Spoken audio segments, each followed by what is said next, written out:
This episode is brought to you by Smart Athletic Kids, SAC.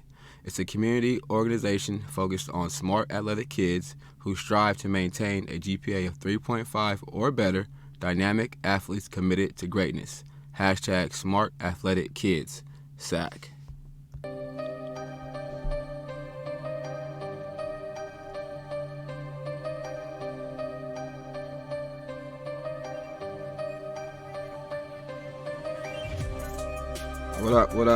What up? Welcome to another episode of 94 Feet with Coach JT. Do me a favor, please leave a like, and I need your comments below, and let me know what you think as I continue to grow and develop this podcast currently. Today, my guest today, a Christian Brothers High School graduating class of 2000. As a 4-year varsity starter for the Falcons, she was a 3-time first-team All-Metro League selection, and as a senior was named third-team All-Area selection by Sacramento Bee. She also played 2 years of community college at Foothill College in Los Altos Hills, California, and at Sacramento City College. While currently now at CB, Coach has become out of 2017-18 seasons, her first year there, she won 3 section titles, I believe. Let's get it right. 2 out of the 3. And she also previously was the coach of the freshman girls team. However, she is now and still currently the varsity head coach at Christian Brothers High School, Coach Shandyn Foster. How you doing today? Good. How are you? Good. Thank you for being here today. So, as I like to say, and as we know, the show is 94 feet. We're going to jump right into it. Sacramento native, I believe. Where was you grew up at in Sacramento? South Sac, near Valley High School. Okay, so growing up in South Sacramento, and again knowing that the accolades I just read are all about basketball. Has basketball been the only sport, or what other sports have you put in work at growing up or kind of participated in? I started out actually playing all kinds of stuff. I started out playing. I tried soccer, tried some indoor soccer at the Y. That didn't work out. Tried gymnastics at one point, but figured I was too long and lanky for that. And then I kind of got into basketball, playing with the boys and stuff at the Y. And of course, my older brother was always somebody that I, tried to battle with or whatnot. But then my dad has a funny story, because he's always like, I didn't really even know you were really that interested in basketball until you came home in junior high and was like, I tried out for the team and I made it. He was like, I didn't even know you were trying out for the team. So about junior high is when I got real serious about the game. But been playing since probably I was about 7. Okay, 7 years old. We talked middle school, South Sac. At that point, what school did you attend for middle school? Jackman, Samuel Jackman Middle Samuel School. Jackman. So Yep. you get the urge of that bug then. Outside of, you said, your brother, I believe, was there any other influencers or people you may have looked at, watched growing up that kind of helped you, push you to get to that point where you wanted to play hoop? It was really just my brother. Just wanting to be outside and play with the boys and just be out there hooping. Like just something that, I was always tagging along with him, following him around. So it was something I was like, okay, well, I'm going to get into it, and got into it. Ended up liking it. And then junior high, middle school, I played with April Jean, who was a graduate at Kennedy High School, went on to play at Syracuse. And then I kind of got into the AAU role with her. And it was one of those things where it's like, okay, I like this. I can do this. So That's what's up. Shout out to April Jean, fellow classmate and friend. You said talking with your brother. So how close are you guys in age? 2.5 years. So you guys was pretty okay. I definitely get that. So he was right there with you through this process. So as you guys go to these parks, to these hoop games, being the lone young lady out there, was it easy or difficult to go on the court? Difficult. 100% difficult. And my brother didn't make it easy. So it wasn't like he was like, let my sis hoop. No. Right. But you earn your keep, and that just is what it is. So, but it was good for me, because that kind of gave me a little grit. Gave me something to work for, gave me, some push, some motivation to get out there and just be tough. I couldn't go out there and mess around. I had to be tough. Right, had Had that on your keep, which is dope. So especially then going to Jackman, I mean, as they know, you're in South Side. Right. Definitely wasn't the easiest place to grow up to a certain extent and play outside or whatever. But Right. your time at Jackman, when you made the team there initially, after you told your pops, he was shocked. But what was his reaction after that? So it was funny because he says at that moment he was like, "Okay, so she's serious." So Right. that's when he started really, when we were growing up, when you and I were growing up, there weren't a lot of trainers out there. It Right. wasn't like, all these kids are going to trainers now and doing X, Y, Z. Like we just went out in the streets and hooped. Yep. Like that's just kind of what we did. Went out in the front yard and hooped. So for him, what he did when he realized I was serious is he said, "Okay." He was my trainer. Mm-hmm. So my dad would take me out in the backyard. We'd be doing plyometrics out in the back. Like he was my trainer. So, his reaction was like, well, if you're serious, I'm serious. Like I still remember my dad. I walk into the living room and he's, putting game film on the tapes so on the VHS tape so he can send it out to colleges for me. Like, so. Ooh, telling our age over here, man. Right. All right, that's super dope. Shout out to Pops on that. So again, you talk about trainers, right? So on your just a general estimate, how much time would you say you, your dad, or you yourself put in on a daily basis on working on your craft? How many hours of the day was it? If I'm gonna be honest, not enough. At the same time, I'm a girl, so I was, getting into wanting to be social and all that kind of stuff. So at the end of the day, I didn't put in enough. But I'd probably say, 1 to 2 hours a day, Right. doing something related to hoop, but not enough at the end of the day. And, woulda, coulda, shoulda. Right. Got you. At Jackman, you make your team there. You played both years, whatever. Any specific highlights or something you may remember, big moments or something you may remember from playing middle school ball? No, I just remember, we played, obviously, Jackman was part of the Elk Grove, quote unquote, league, even though we were, in South Sac in the hood, but we were still part of that Elk Grove league. And I just remember it being actually pretty competitive back then. And it's kind of funny, my daughter played in the league last couple of years too, and it's still pretty competitive, whereas a lot of these middle school leagues aren't so competitive. But, I just remember being very competitive, meeting a lot of girls. Matter of fact, a lot of the girls that I played against in the Elk Grove League ended up playing with me in AAU. So, I just remember it being competitive. That's it. And just, me and April, middle school ball, it's not, you don't get a lot of hoopers. So it's me and April just kind of ran the team, and that's just what it was. Right. So coming out of middle school now, what was the high school scene for you? Like you had a lot of options, or you knew where you was going straight to CB, or how'd that play out? Well, I knew I was going to CB.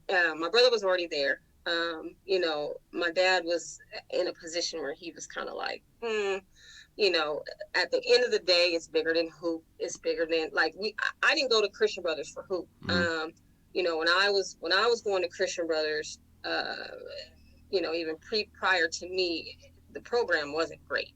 So I wasn't going to CB for hoop. It was for the education of my dad. Mm-hmm. My dad's above all else. You guys got to get your education and get a good one. So that's why we went to CB. I didn't have an option. It wasn't. Well, I had an option. It was CB or St. Francis, or at that time Loretto. Those are my three options, and right. I chose CB. Okay, so you get to CB now.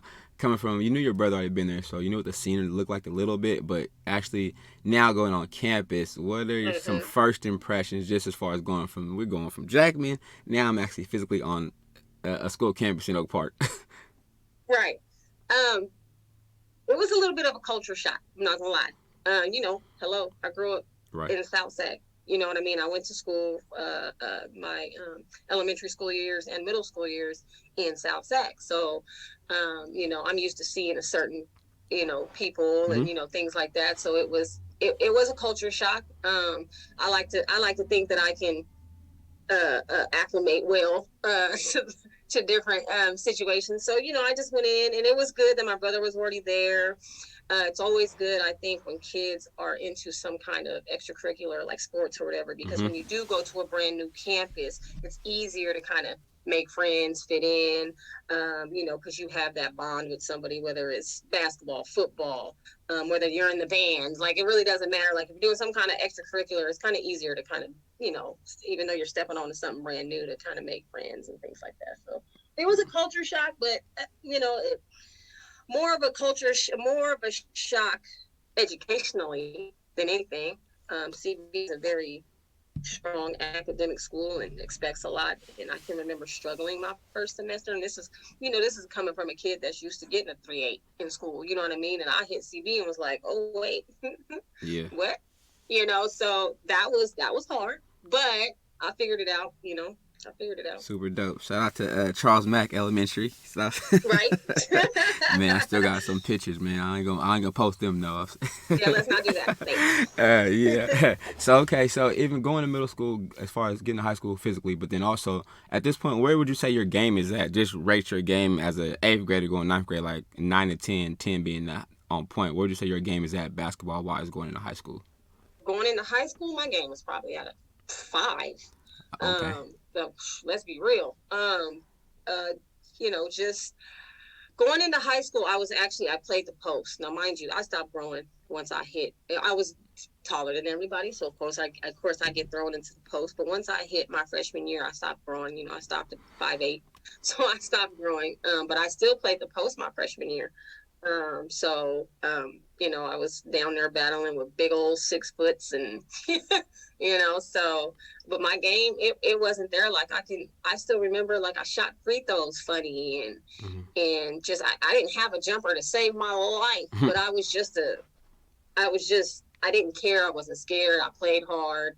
It was just one of those things where it's just like, well, I was used to playing with the boys, so I'm still going to do what I need to do and battle and bang and do all that kind of stuff, which, ultimately got me a position on the varsity team as a freshman. But, freshman and sophomore years when I had to make the transition from being a post player to being actually a point guard. So that was an interesting summer for me.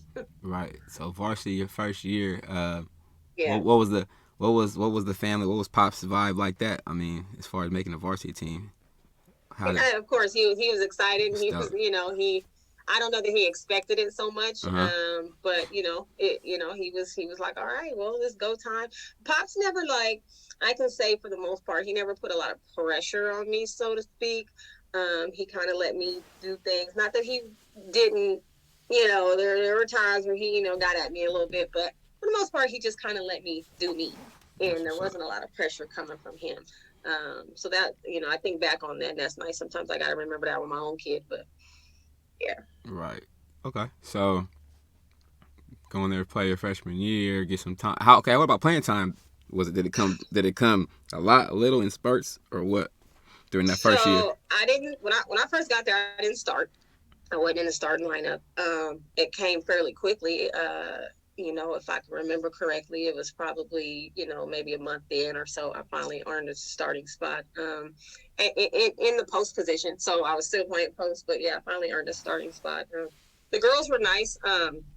Never had any issues. Sometimes you get these freshmen to play on these varsity teams and they're, it's some issues happening, but Mm-hmm. I never had any of that. It was all welcoming. I mean, that's one thing I always respected about my team just in high school is like everybody was willing to accept a role. Like we all just played, whether your role was at the very last man off the bench or the first man, like everybody just played their role and, we figured it out.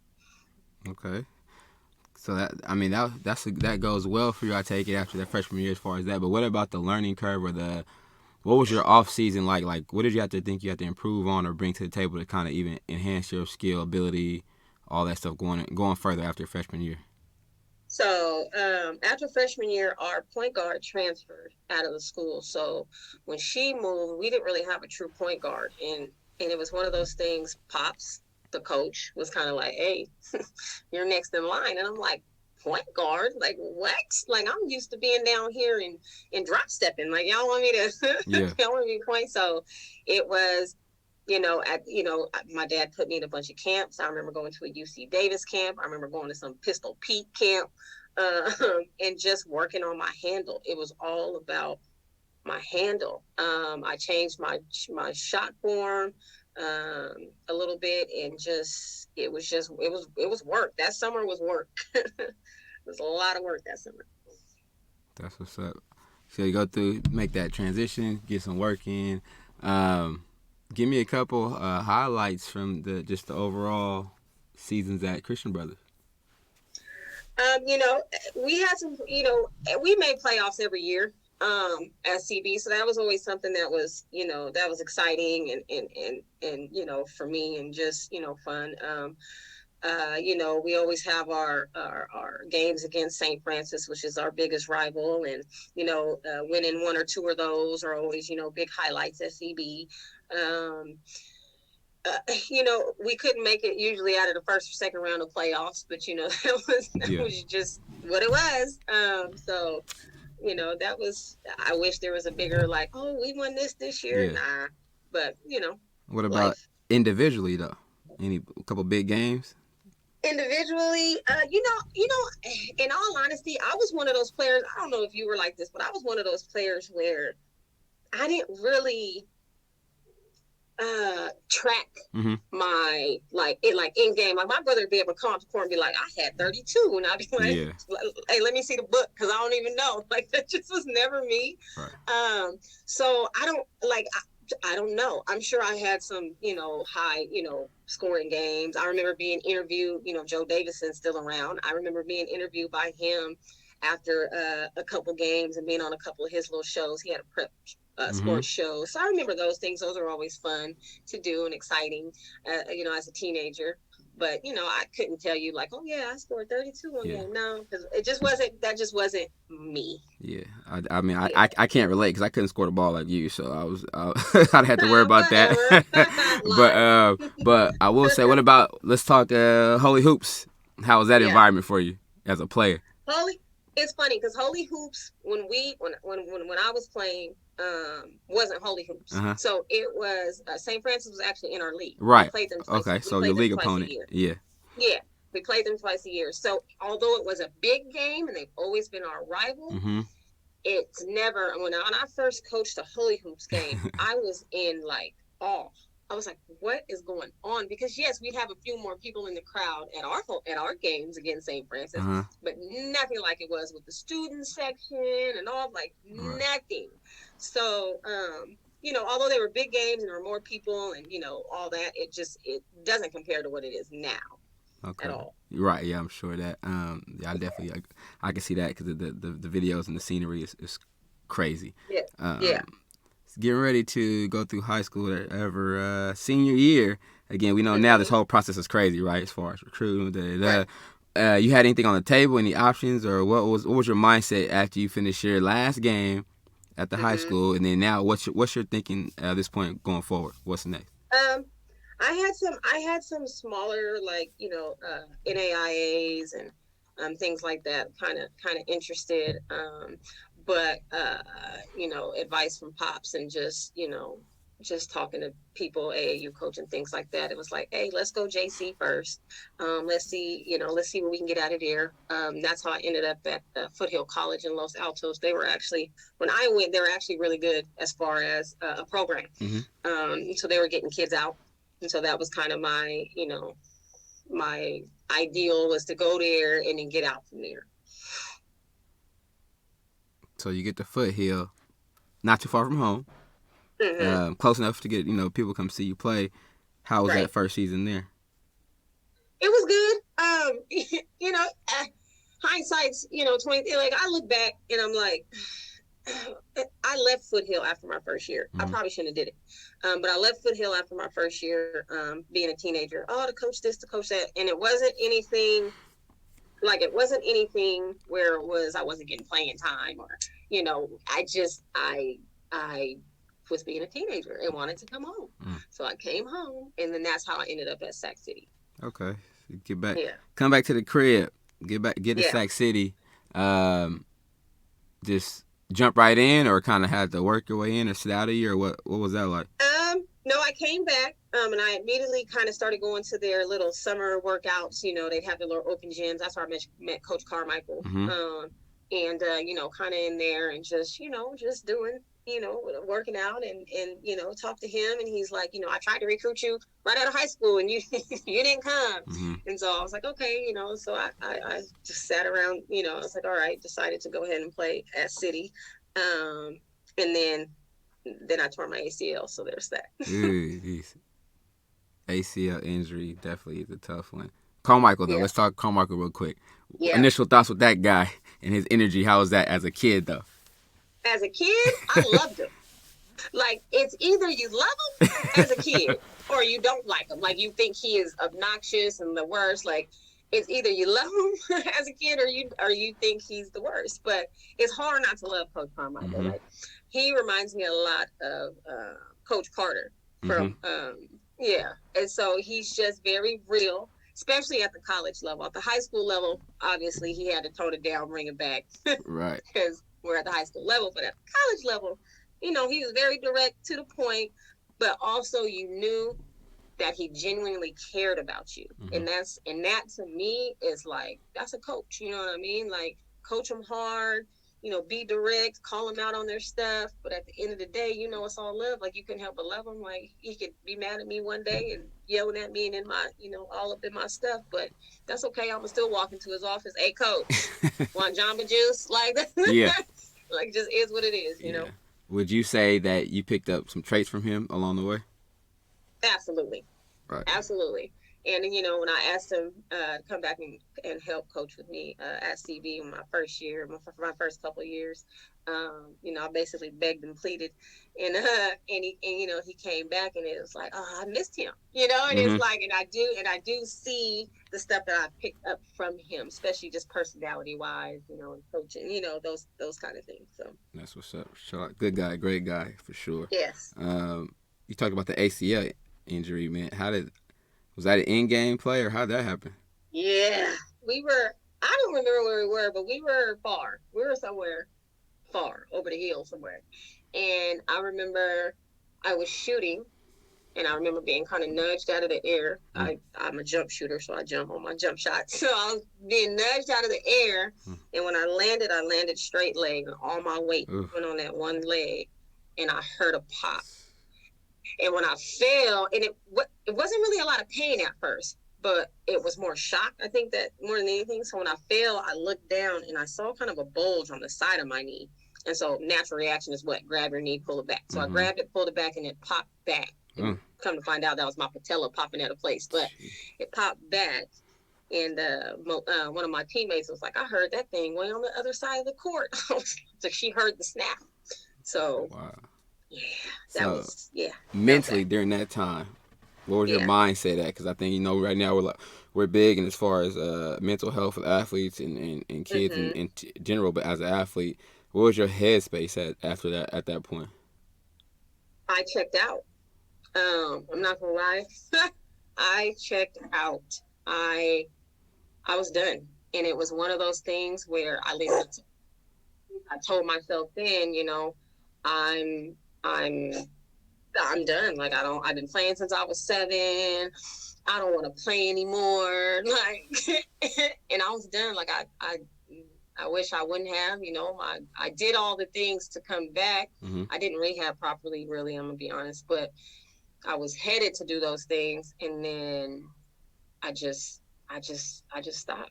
It was one of those things that was like without basketball. You know what I mean? I haven't been doing it for so long. So it was like no basketball. Like, it was bad. I was in a bad space. Yeah. So the flip side of it, how did you get out of that space? I would say though, any people played a factor or anything that you did to get you back at least in a decent space, just overall, even without basketball.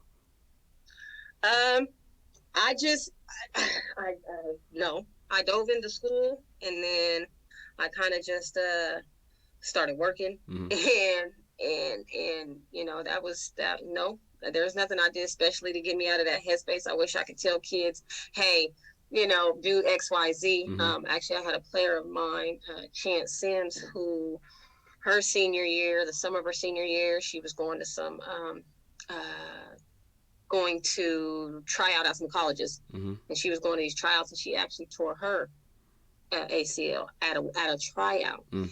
So one thing I told her was, "Do you still want to play?" She said yes. I said, "Well, don't give up. Like, do not be me. Mm-hmm. Like, if you truly still have the love for it, and you truly still want to play, like that's still in your heart, really dig deep. Don't give up, man. Right. Like, you rehab and you try out again. Like, that's what we're doing." And so she's currently doing that right as we speak. That's But dope. Good. I mean, you yeah, speak from experience too, right? Relatability, so you yeah. can tell from experience. So you go away from the game for a minute, work, start, get into that grown up life. But what brings you back initially? I said, especially in coaching freshmen. I like what brings you all the way 360 after an injury, playing, and then stepping away. What gets you back into this vibe, this aura, this arena of basketball? Like, I've always like the love for the game has never left, so it's Okay. always been there.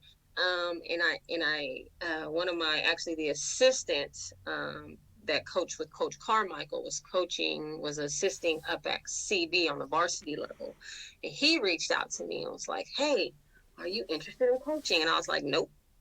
Because at that time I had, I got 2 kids, and I'm like, I'm working, and I don't have time for this. My kids they were both playing softball at the time, and I'm like, I don't have time for this. Like, no, I'm good. And he was like, no. And then I had a little nudge from my husband, like, just go, just see. And so I was like, all right, let me go. And then once I got there, I was like, okay, so this is my way of getting that feeling back. Mm-hmm.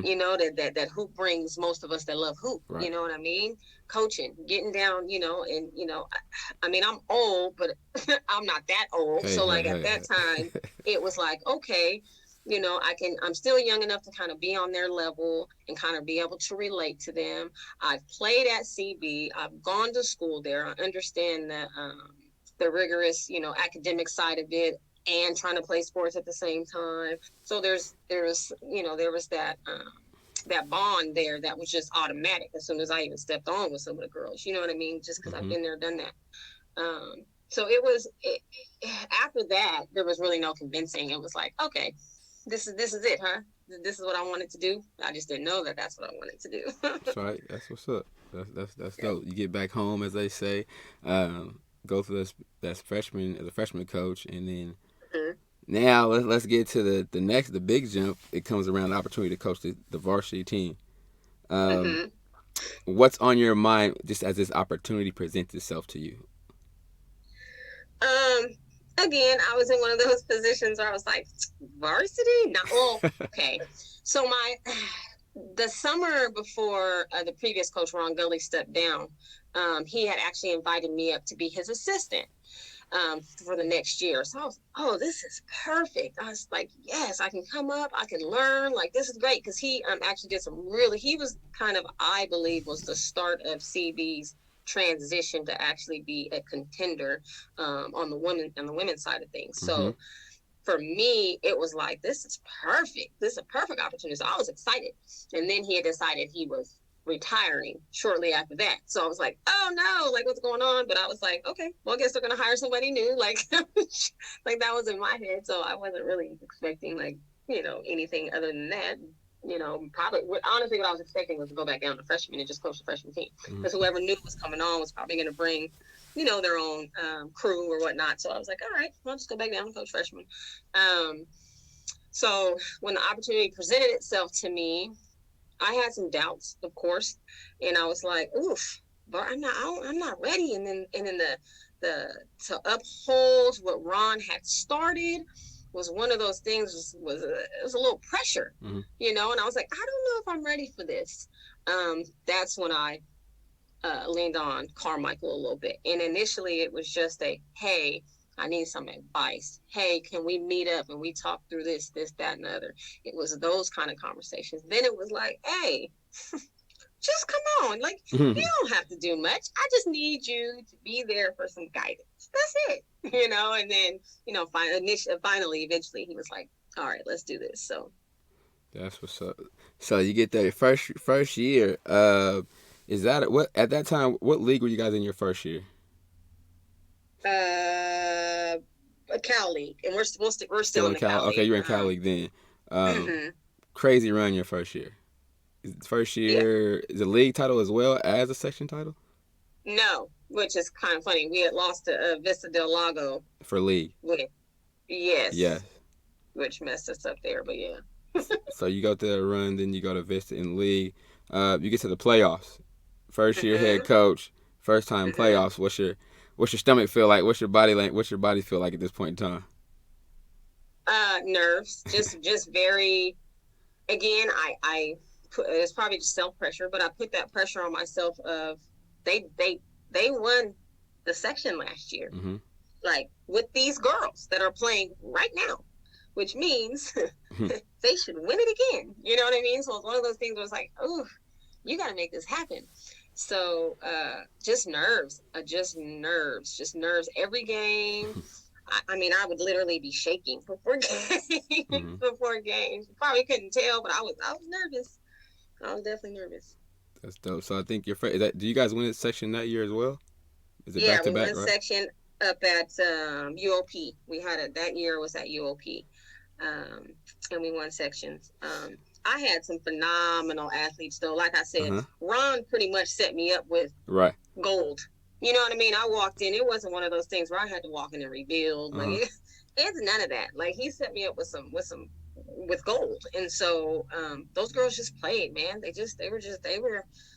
I don't know that I've ever. It was one of those things where I respected it and kind of wished that when I was there, I had these Mm-hmm. athletes that took hoop just as seriously as I did. I didn't have that surrounding me. You know Right. what I mean? Right. So it was hard to get out of that first round of playoffs, you know. But having, watching these girls and just how they just hooped together and they were just hoopers, it was like, Yeah. man. So you get to the UOP, you get mm-hmm. the blue patch and the blue banner. What's your sense of feeling then of accomplishment, or what's on your mind when you get that buzzer hit 0 and you guys win? It was one of those things where it was like, now I can exhale. Mm-hmm. Like we did it. It wasn't over though, so I had to be like, okay, you got to snap back into it because it's the state tournament now, Mm-hmm. But it was a relief almost because I mean, obviously, when I took the job, there are some naysayers, of course. So it's one of those things where it's like, whew, okay, well, now they know I'm for real. Mm-hmm. You know what I mean? Now they know that I don't know it all. I don't know any coach that knows it all. I think coaches are constantly learning and getting better and bettering themselves. But I know a little something. With the help, especially with the help of my staff, I always try to surround myself with people on staff that know their stuff. Like I just believe as a coach, if I'm weak in an area, mm-hmm. one, I got to better myself in that area, but also why not surround myself with somebody who I know has the knowledge in that area? Like that's, to me, that's the smartest thing. So, that was kind of like, okay, so we're good. We got it as expected to. So it was definitely like a breath of fresh air after that game. That's what's up. You take your run at the state tournament, come back the next year. Are your thoughts, hey, let's run it back, or do you guys bring back the same team, or kind of what's the team? Does the team look any different from the year we won it from the next year? Yeah, our state run that year that we won up at UOP, we actually went the furthest in school history as far as state is concerned. Mm-hmm. We were 2 games away from Golden One. You know what I mean? Mm-hmm. So it was one of those things where we could have did it, but fell short. And my thoughts were, yes, after when our last game was in that state game, my thoughts were, we're going to run it back next year. At that time, I had everybody returning that could help us win.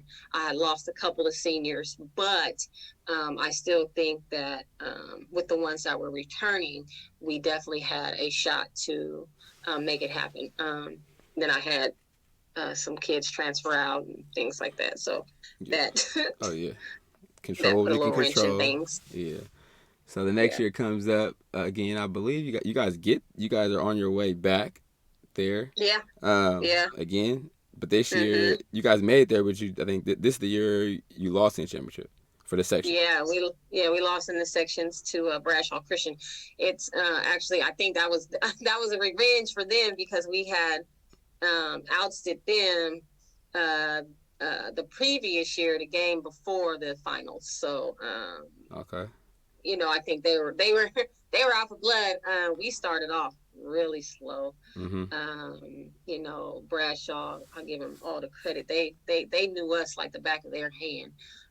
So they came ready for us. And they shot the lights out that day too. So that didn't help. We were down by quite a bit for a while, but we made a little run at it. We ended up losing the game by 3. That was tough, but again, in my head, I said, okay, well, we got a state tournament to look at now. So, right. You win some, you lose some. Let's keep it moving. So Right. But the wins are still racking up all between there, though. So, I mean, like I said, that percentage is high. I know that. The numbers don't lie. right. So, the numbers don't lie. The winning percentage is high. So, and you go through that loss. And again, once I believe, so one more time, right? You go back again. You go through another league and you get back there again, right? So, you get back to Golden One. How hard is it to get back 3 times in a row? Whew. Very hard. I mean, as you know, just with coaching and just the waves and the ebbs and flows of coaching, and just some games where you're like, y'all should have blown this team out by 30. Like, there's no way playing like this we're gonna get anywhere. But it's hard. It's hard. It's day in, day out grind. And getting the kids to buy in and to that's one of the things that, again, I think I mentioned before, that you don't see a lot of nowadays, where just kids just accepting their roles. Mm-hmm. Accept your role on the team. As coaches, as you know, we don't want to lose. That's not what we're out trying to do. You know what I mean? Do we make mistakes? Absolutely. Do we make the wrong calls? Absolutely. Yep. Do we play the wrong people at the wrong time sometimes? Absolutely. But it's not because we want to lose. Yep. That's not our intention. So, it's just it's hard. The daily grind is hard. It's not easy being a high school coach. That's what's and definitely getting to the finals 3 years in a row. You get back there this next year, another win in the finals, correct? Yes. Another win. So, at this point, I mean, after 3 years, 4 years in a row, city behind y'all, all your old classmates, friends, we going to games to support. Just what's the overall feeling though for you, just as a coach or a person individually, because you're doing some big things that everybody can't say they have on their resume at this point. Right. First and foremost, just the people who surrounded me. When I first, decided to do this, I mean, you could probably attest to it, even on the women's side of it. This is a man's world, as far as coaching is concerned. It's a man's world. So, people that I did, like yourself and just friends that I've grown up with, just rally behind me and be like, hey, man, we got you, coming to the games. Mm-hmm. Like, that right there is like, I don't know. It's one of those feelings that just, you feel like you have, an army behind you. You feel like you can do anything when you got that support. Mm-hmm. So to be able to do that for the last, 3 years at my alma mater, it's a different feeling. Like, I don't know that if I was at another school, I mean, I'm sure, obviously I'd be happy and be like, hey, we won. But It's a different feeling, I think, when you have grinded at that school, mm-hmm. when you could barely get out of the first round as a player, you know what I mean, and then you're winning it now. Like, that's a feeling that's just it's indescribable. That's what's up. That's what's up. Real quick before we get up out of here, just right now at this point in your career, and like we said, like talking male dominated force, what kind of advice would you give to other female coaches regardless of how old they are, or just any information you can give them to kind of give them an upper hand or give them some information or some knowledge? What would you tell them?